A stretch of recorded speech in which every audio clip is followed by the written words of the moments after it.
तो भैया फिर हम सऊदी आ गए शादी कैले के बाद अप्रैल में।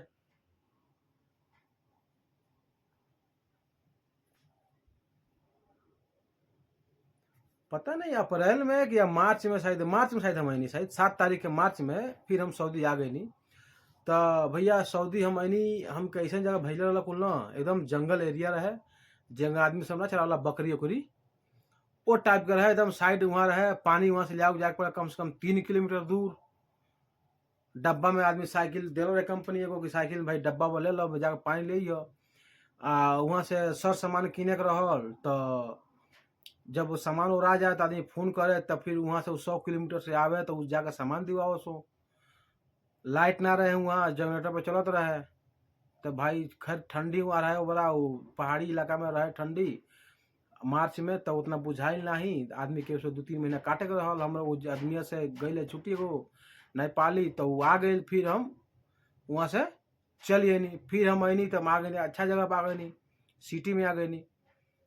तो भैया वहाँ हम कैसो कैसो साल भर खटनी वहाँ, यही हम चकदौरी में हो चुकियो, काम धाम साइड बंद सब बंद रही कुल। तो साल भर तक हम लमसम वहाँ रहनी। हमारे हो तबीयत खराब, उलझन, बेचैनी, घबराहट होखे, कौन तो को अच्छा ना लगे, कहीं बैठे ही अच्छा ना लगे, खाना अच्छा ना लगे, दहिया कांपत रहे, थरथरात रहे, एकदम बेचैनी होखे कि लगत हम मर जाए। बस हमारे अंदर ये ख्याल लगत हम मर जाए। घरे बात कहनी, बस कंपनी में बात कहनी भाई हमके बहुत सीरियस बाटे, हैंग नहीं तो नहीं सुनल कुल। फिर अपने हम मेहरारू के बात कहनी भाई हमारे मेहरारू सीरियस बाटे, हमके घर जाए पड़ी। और हमारा फैमिली की भी तबीयत खराब रहे, तो पेपर पर लगौनी, तो मैंने 15 दिन के अंदर अंदर में हमके छुट्टी मिल गई, सैलरी ना मिलल। अब भैया वो टाइम पर साल भर के अंदर में जितना कर्जी रहल भैया हम सारा कर्जी सधौनी। कुछ हम सधौनी, कुछ हमारे भाई साहब सधौले। जौन हम ले रहनी तो हम पूरा देवे कहनी, और जौन भाई साहब ले रहे कुछ बिखो कि नहीं है, भाई हिस्सा लाग गई। भाई आधा तू दो आधा हम दे, हमार कर्जी भाई हिस्सा केहू को ना लागल, हम तो सब चुका गई। आ ये लोग हिस्सा लागल। खैर कोनो बात ना करी, कोनो बात नहीं, चलो भाई हम यो तैयार बानी। ओहो में हम जितना कहले भाई इतना, जहाँ 40,000 बा 20 तू द 20 दी है, तो भाई हम ओहो में हाँ कह देनी, हम दे के कोनो दिक्कत नहीं है भाई, ठीक बा। तो गईनी घरे, ओकरा बाद से फिर गईनी घरे, तो कंपनी एगो सैलरी देती आ, एगो टिकट देहलस। टिकट तो भाई 1 साल में एक टिकट बनेला। गईनी घरे, दवाई बीरो करौनी, घूम फिर कहनी में बुआ का घर है, बुआ के लड़के की शादी पड़ गई, तो हमके लमसम ₹1,00,000 तक कर्जा फिर मेरे ऊपर चपा गई। मान के चलो भैया गईले में अइले में टिकट भी लेनी, कम से कम को लगता है 23,000 के टिकट ले आई। शादी ब्याह में खर्चा पीना भाई लाग गई।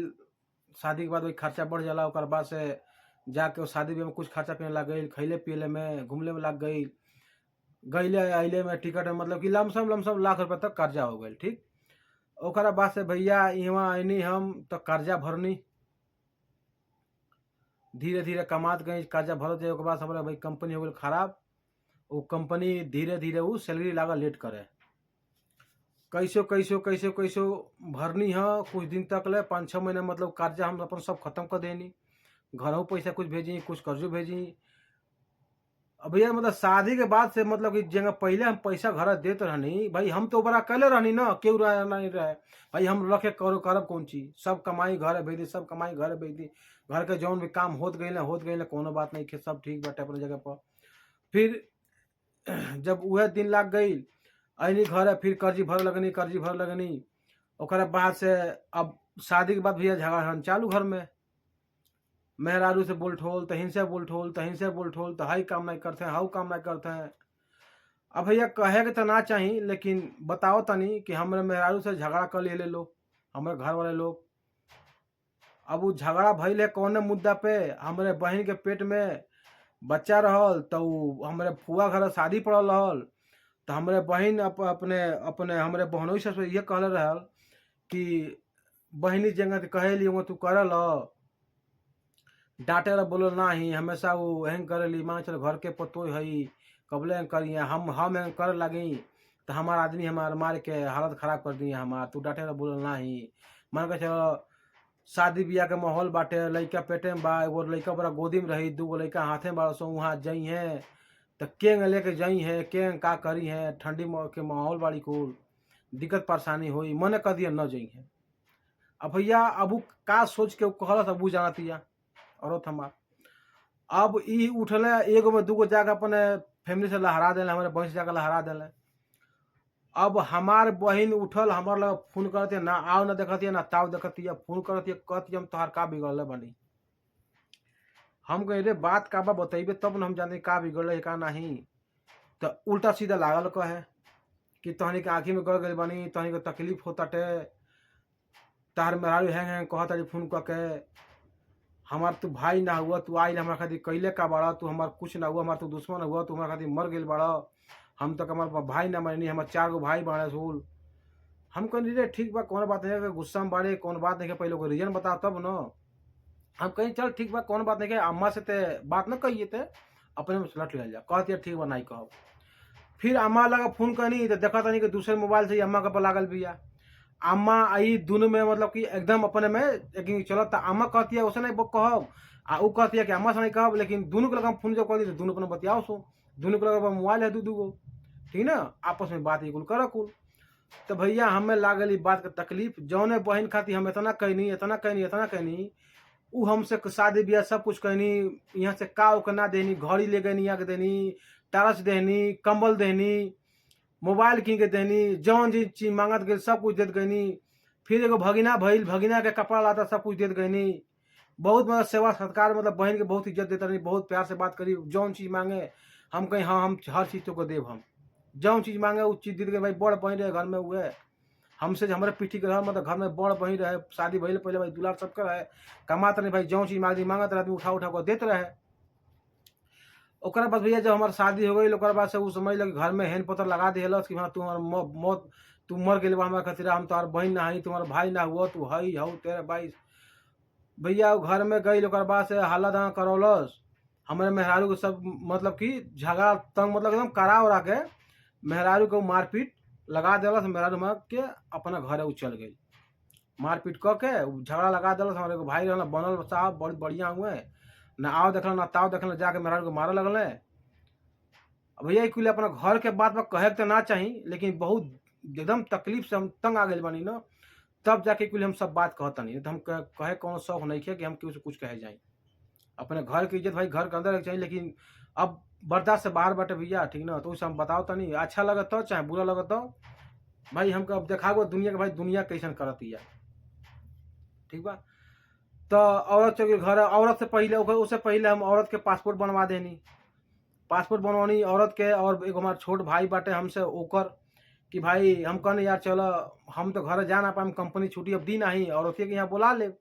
लड़का फैका हमार नहीं बड़ा सो अभी तक, लड़का फैका नहीं रहा सो, ठीक है। तो कहनी चलो कहीं ऊपर वाला कहीं सुन ली है, यहाँ उम्र भी हो जाए, कहीं लड़का फैका हो जाए सो तो अल्लाह का शुक्र बा, सब कुछ हो जाए, तब कौन टेंशन ना रही। वो लोग घर में ताना लोग मारे कि मतलब माई ताना मारे, बहन ताना मारे, गाँव के लोग ताना मारे कि लड़का नहीं हो, हैंग होता है, होता हऊ होता, बीमारी लेके आयल बिया, बहुत उल्टा सीधा लोग कहल। लेकिन हम कहीं जाए माई बाप कहता फिक्र ना कर, जरा गाँव लोग दुनिया कहता भाई कभी बात लोग कहता, नहीं कमी रही नहीं क्यों कही, ठीक। तो एक बार हम भाई के और अपन दोनों के अथी बहन मेहरारू के दोनों के हम पासपोर्ट संगे बनवानी, मतलब केहू कुछ कही नहीं। अब जैसे लोग सुनल कि वहाँ पासपोर्ट बनता, भैया सबके जर मरल पड़ल। अलगे माई अलगे लड़े लगले, अब्बा अलग लड़े लड़े, भाई लोग अलगे लगो लड़े, बहन तो सबके लागल लकड़ी लगावे उ, आ सारा मतलब जड़ बहनिया रहे हमारू, ठीक ना। एक कुल बात लेके, हर बात लेके मुद्दा उठा के लड़ लो सो, मार पीट के मेहरारू के मेरे घर से निकाल दिला सो। घर चल गईलू, अपने घर वाला बुला के घर चल गए, जाके वहाँ रहे लमसम साल भर तक, ठीक बा। साल भर वहाँ रहलस ये। ओकरा बाद से हम यहाँ सऊदी बोलवा लेनी, कुछ भाई खातिर हम वीजा एगो मंगल रहनी, वीजा में पैसा लागल रहे। अब वो वीजा ना नहीं मिलल, को आदमी रहल 420 पैसा लेके भाग गई, कुछ पैसा लेके भाग गई, कुछ तो मैंने निकलवा लेनी, कुछ लेके भाग गई। वही फीमेल में बोला लेनी मेहरारू के यहाँ फैमिली हमारा आ गई। 2.5 महीना 2.5 महीना करीब साथ में रहल। ओकर बाद से हम भेज देनी भैया फैमिली के बोलौले में कम से कम हमके 1,80,000 रुपये करीब लाग गई, ठीक। अइले में गईले में 2 गो उमरा कहनी जा, 2 गो उमरा भइल, फिर आवर टिकट में जा, ओकरा से रूम भाड़ा खाना पीना सब कुछ लेके इतना रुपया लाग गई। तो भैया अब जब से शादी भइल हमार तब से हम कर्जी कर्जी चलत चली, ओकरा पहले हमारे ऊपर 1 रुपया कर्जी ना रहत रहल। जब से शादी भइल हम कर्जी कर्जी में दबा चलीनी, साल भर आईनी, बीमार हो गईनी, घर गईनी में कर्जी लदा गईल। फिर यहाँ आईनी, अब मेहरारू बुला देनी, फिर में कर्जी लदा गई।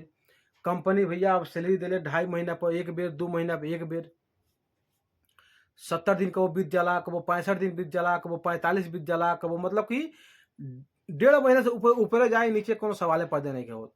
अभी भी भैया हमारा सैलरी 7 गो या 8 गो हमारा सैलरी रुकल भैया, ठीक बा, इतना कन्फर्म भी नहीं बाटे। अब भैया अब दिने ब दिन कंपनी खराब हो जाता है, आदमी सबके बैठल बना, हर साइड काम बंद बाड़ी कुल, कहीं काम चलत नहीं है, जहाँ आदमी बना परेशान बना कि उस साल भर से हो गल जाके बैठले वहाँ, जे झगड़ा करता ओके घर नहीं भेजत, जे बातचीत करता ओके के लोग केस करता, लोग बातचीत करता, मतलब जेंग लोग सोचता भाई निकल जाई बढ़िया बाटे, ठीक ना। आदमी सोचता भाई अब केहू तो से घर निकल के चल जाई, बेहतर बा। कंपनी भैया एकदम हालत खराब भी है बड़ा ओकर। अब भैया घर वाला के मुद्दा उठौला बाड़ा कि भाई चोर बाड़ा सो, चाय बाड़ा सो, कामा पैसा नहीं खो देत,